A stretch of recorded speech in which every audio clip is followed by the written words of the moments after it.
composer and some artist, and the music and the soul is all in my life. I like share this idea of the music and soul. Make music or feel music through the technology. We are making different instruments to generate sound. The students are very, very intelligent.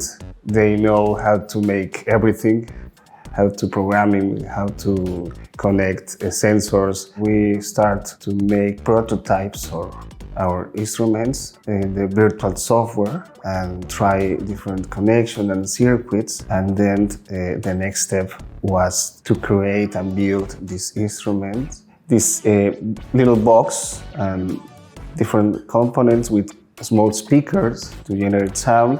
The students made different codes to change the sound and experiment with different frequencies.